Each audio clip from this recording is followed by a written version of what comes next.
I don't understand where these politicians, where everybody's head is at.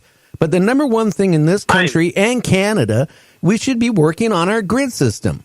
That makes the most logical sense. There's another neat little problem that the scientists already know about and they haven't done jack about. But I can tell you the death toll from it is going to be in the billions. Oh, yeah. Not in the thousands. No. And people are so concerned with these, with what are basically petty politics. Within 72 hours of a grid down situation, you're going to start seeing the first deaths. Just after that, you're going to start seeing what you are talking about in Los Angeles and places like that. What I think we have to understand, though, is the grid is as important as our sovereignty. Now, I'm not a wall fan, but I'm not against the wall. If we do the wall correctly, and me and Eric were talking about this the other day, if we do the wall correctly, we build a wall, but the wall is not going to stop those people. We're still going to need technology to stop those people. We're going to need people like me who are controlling drones, or we're going to have boots on the ground still watching that wall. Provide some jobs at the same time as having the wall. Well, I have no problem with people immigrating to this country legally. I mean, we're all immigrants in the long run, and I see it as just important as the grid that we don't overpopulate this country because, well, if we have a poor grid now, what's going to happen when we're putting even more pressure on it? Well, there's other things besides building a wall. Look at Area 51. They got devices that detect your ammonia that the body secretes, right? It can detect it within. I mean, there's a lot of things they can do without they can build barriers, and they can also use like the same type of technology they use in Area 51 to detect somebody stepping on the property. I mean, come on. I mean, it just makes me so upset about. In order to the difference. I think we agree there, but I think the difference is Area 51 is a very small, contained area compared to international border between Mexico and the United States or Canada and the United States. And me and Eric were both agreeing that both borders need to be protected just as much if we're going to do that, because we're running guns back and forth and drugs to Canada just as much as we are to Mexico. The only reason Mexico gets more publicity is because we have more people being brought across the border. And that's the problem. No, but more that's people the problem. that are brought across the border, more we have to pay to keep those people alive. You guys are talking, everyone's talking about freeing the border and the wall. The problem is, it's not stopping the drugs, it's not stopping the guns, it is stopping the people. These people that are coming over are the ones that are doing the jobs that the average American won't. They're I disagree. They're taco trucks. They're doing whatever they can to survive in this country. Yeah, farming. Most of them aren't actually harming anyone. They're actually boosting this economy. And we can argue about that for 75%. The problem is, if you don't get rid of the guns and the drugs, which they're not at all.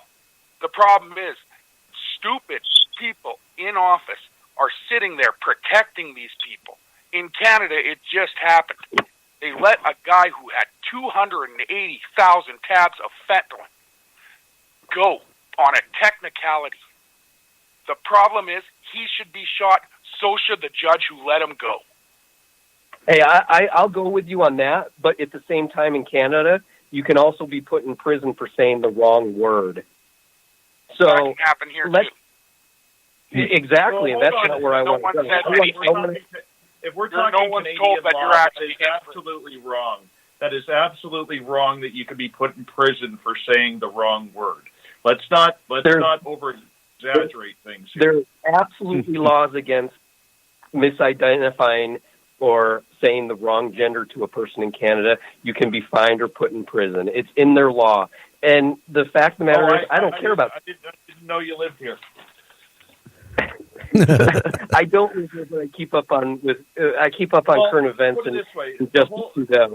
Let Dave talk. Here, because a lot of times, this is what happens, guys. Okay, and we can't deny this. If a Canadian goes and mentions what is happening in the United States, we get barked at and shot down saying, stay away from us. You don't know what you're doing. You're just that pipsqueak annoying brother above us who we could take over and become the 51st state. Number one, you lost twice.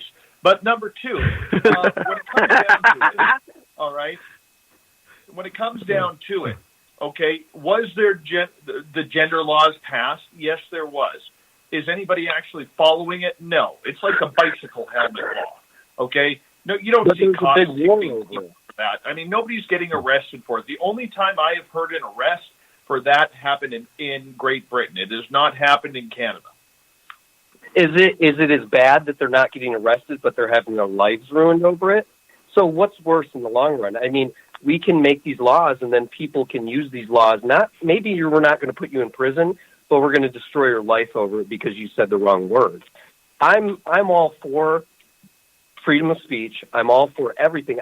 Somebody can say whatever they want to me. It's just words. Now, when this comes to a wall, which is what we're originally talking about, or border protection, I like I said, I'm not for a giant wall, especially a giant wall that doesn't keep people out like it's supposed to, unless we put the proper technology in the works as well, and which means like you were saying, Area 51 with monitors, with drones, and with boots on the ground. I have no issue with pretty much anything that the left says until they start impeding on my First Amendment rights or anything in the Constitution. That's where my problem is, and that's where you and I will differ because you're in Canada. You don't. Believe it or not, you and I actually we're the agree only. On that. We're the only free country in the world. Yeah, absolutely. We're the only free country in the world that has that Constitution to protect our freedoms. May I ask one little question here, guys? Is there any point to this circle of going around in circles on this one? No, but I want to say one last thing. People aren't getting the point, and that's what when I talk about my show, okay? The wall, right, will keep people supposedly from coming in, okay? It's going to keep, as the president says, all the bad guys coming in. No, they're going to go on through tunnels, okay? Or they're going to get a good... Are they going to go get a good... But it's this kind of stupidity that caused me to become a recluse to start with. Well, they're going to get something they can cut through the fence, okay, which they already proved they can cut through any part of the fence that's already up there really quick. Now, the other issue is the grid system, okay? If life means so much to us Americans, right, the thought of the thousands and tens of thousands and millions of people dying in a year's time, that alarms me more than anything. And if I have the choice to save 1 million people's lives or building a wall, the people should come first. The walls should be the last thing on the agenda. I mean, we got things like Social Security people. We got everything in this country. It's going to pot. And it's about time we think about our people, not a wall. So do you think that an additional $250 billion a year would help our people? Well, I can tell you one thing. If we cleared up and had an extra $250 billion, do you think that the wall is going to save people's life if we get hit by a flare or anything like that? The amount of people are going to die, and the chaos is going to happen. And worried about your own family. $250 billion. Can we build a better grid? You can build a grid. You can fix the grid for $5.6 billion. Okay? Okay, that's $250 billion is the cost that it costs us for the amount of illegal immigrants in this country every year. So if we stop the influx of the illegal immigrants, we can fix the grid. We can stop homelessness. I'm all for social programs, but we have to stop the influx before we can continue with the good. We have to do something bad. You're also forgetting how this country was founded too. So let's take every minority that's not supposed to be here and kill them all. So guys, gas chambers, American, and take them out. Okay, let's get away from the politics. I'm done. Let's get away from the politics. So, Keith, what's your first question tonight? Well, I'm curious if actually I'm going to bring it back down to, shall we say, back to off-world. What is it that catches people's attention that everybody seems so interested in the races that are out there that are out and about, when they're not even paying attention to the races, to the primary race that's already here? Why does everybody want to look to the stars to start with? I think it's the dream of man. With you, I think it has to do with trying to find out the origin. Where did humans come from? Because one of them races had to create us, so. Right. Well, you are right there. Somebody did it. But it's actually, mind you, I can tell you how it happened. The only thing I can't do is prove it just yet.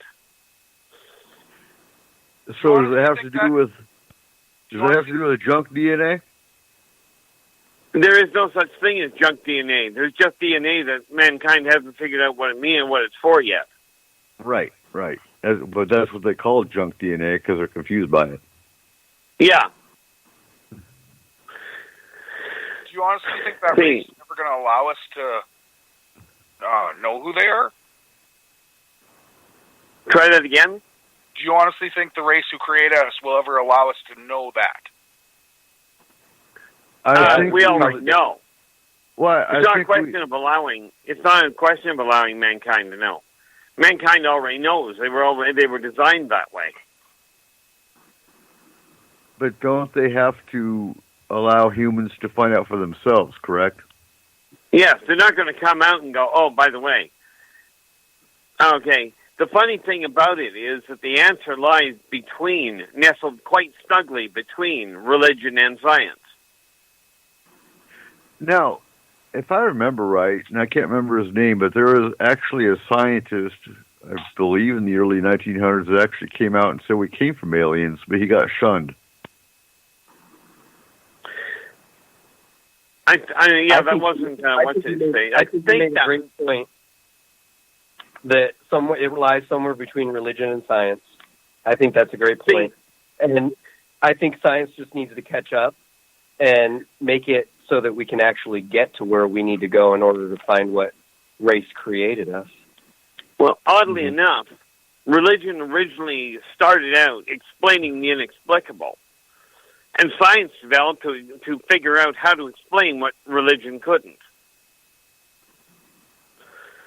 Yeah, technically, when you think about it, mankind already, the reality of it is, and it boils down to the same thing I end up dealing with people when I'm helping them turn their head around. How you got to where you are is not half as important as where you go from where you are. Absolutely. And this is what people are running into. Rome collapsed the same way that modern society is going. They did exactly the same series of steps. But I find it fascinating that so many people look to the off-worlders going, why don't they straighten our mess out? Well, the reason they don't is because you'll just rebuild the same problem all over again. You've done it multiple times. Right, it's not their job. So do you think that when they created us, they unlike what religious people believe, me not being religious but knowing religion, would they have created us and said, you've got your free will, go do what you will, but we don't want you to worship us like a god because we want you to grow and become something else? And that's where religion comes from. The reason for mankind's building was not quite so amicable, but they were told, basically, if you guys want to survive, if you want to evolve, get along.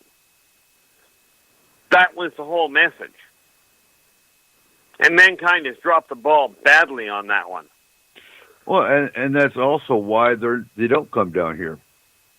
Because we're not getting along. We're not ready to evolve to that level. Well, let's face it. If you pull a knife on another human and the human has a gun, he's going to pull the gun. Mm-hmm. Well, let's put this in perspective and just keep it to melee weapons. In the Middle Ages, mankind had something called a mace. Basically about 2 pounds of metal stuck on the end of a rod. Mm-hmm. There's one particular race that still carries melee weapons. Of course,